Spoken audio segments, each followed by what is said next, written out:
Chapter 13. The cure of wounds which would not heal, the treatment of burns. I was destined to prove the value of urine therapy in treatment of wounds. When some years ago, through an accident, I suffered a grave laceration and injury to my toes, ankle, and foot. The toenails were torn off and the toes forced back into the fleshy part of the foot. Naturally, the shock and pain were very severe. All the same, I rejected the help of a medical friend, as I was resolved once again to prove the effects of urine treatment on wounds. After having the damaged portions of my foot put into place by some physical culture practitioners who had witnessed the accident, I fasted 4 days for the shock, an approved method, and applied clothes saturated in old urine to affected parts. These bandages were kept moist by repeated soakings, but were not unwound until the 5th day. When finally removed, the results were astonishing. All trace of the injury had disappeared, and the foot was healthy and supple as it had been in early youth. Incidentally, a corn which had troubled me was dissolved by the treatment. I have frequently observed similar effects, even on wounds which had refused to heal, whether under the treatment of common medical, herbal, or other remedies, and even where amputation had been seriously discussed as the only remaining course to pursue. From among the large number of cases I have treated, I will now give the history of a particularly bad one, which came under my care in 1918. In that year, I was introduced to a man in the early 40s who at the time was attending the local infirmary as an outpatient every week for a bullet wound in the forearm. Although the patient had received the wound a year previously, it has shown no signs of healing, was about 10 inches in length, about 3/8 of an inch in width, and at times ulcerous and suppurating. His medical advisors were afraid it might ultimately turn gangrenous, to avoid which poisonous ointments and dressings were applied, with many changes in the ingredients and proportions in the mixings.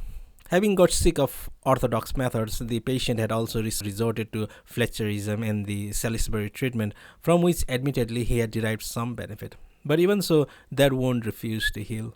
In spite of objections from his wife, he eventually became my patient. My assistants first set out ripping off all the dressings. Then we washed the wound arm 3 times a day with old urine, giving the rest of the body lengthy periods of massage with the bare hands and the same species of urine. The patient was fasted for 3 days on his own urine plus cold water. Short spells of sunbathing were advocated, and at the end of the 7 more days, nothing remained of the fissure, but a very slight scar as thin as a gold thread. In short, after a whole year's interference treatment, the patient was cured by nature in 10 days. Since the date of this cure, I have observed scores of cases of miraculous healing by identically the same method. These include the healing of painful and disabling wounds, cuts, sores, ill effects from rusty nails, fish bones, etc., also poisonous wounds and blood poisoning generally. As a rule, a long penance was not required. Cases taken early have responded to 3 or 4 days treatment, whilst those which have been medically interfered with and almost rendered gangrenous have taken from 10 to 18 days. With regards to burns, one reads that in a given year, 7,900 Americans, almost half the number of which were children under 5, died of burns. Or did they die of the treatment or of both combined? As to thousands of Americans who survived the effects of burns, they were destined to suffer from unsightly scars, tight puckered skin, stiffened limbs, or useless limbs and fingers. For years, the standby among remedies for burns was the application of white tea leaves. Then in 1925, Dr. Davidson of Detroit placed the old wife's remedy on a quasi-scientific basis. Instead of the boiled tea leaves, he applied the element derived therefrom, which as we all know is called tannic acid. This poisonous substance literally tans the tissues, and a thick, hard crust then forms over the exposed nerve ends. But although it relieves the pains, it checks the activity and flow of the body fluid to the parts, the while it acts as a covering under which it is hoped that new skin may form.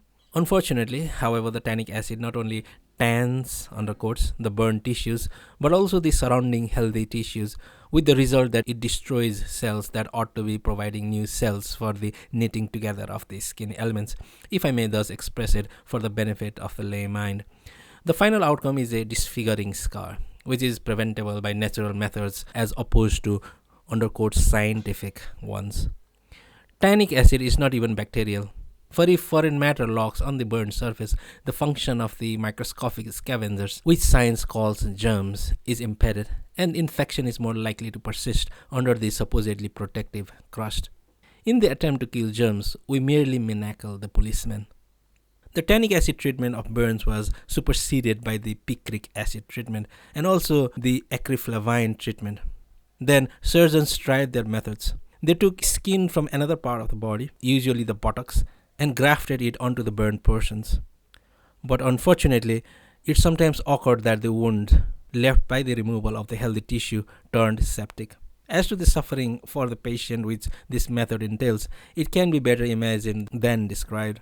Not that I wish to decry surgery where in the case of accidents and mutilations from war it is necessary. But I am constrained to say that surgery has greatly been abused and continues to be abused, and thousands of unneeded operations are performed on organs which could be treated by natural methods. Nevertheless, some doctors have been broad-minded and enterprising enough to try urine therapy, as witnessed the following extract from a letter to me in 1935 by Dr. Geo S. Cotton of Temple, Texas, United States of America. On the quotes, "Since receiving your literature some months ago, I have put urine therapy to the test, and the results have been astonishing. Urine in the treatment of wounds, etc., cannot be beaten.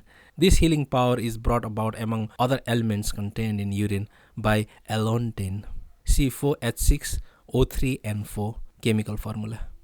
As I put urine to further use in the treatment and eradication of disease, I shall send you full information. It appears to me you are furthering a great truth which should be broadcast to suffering humanity."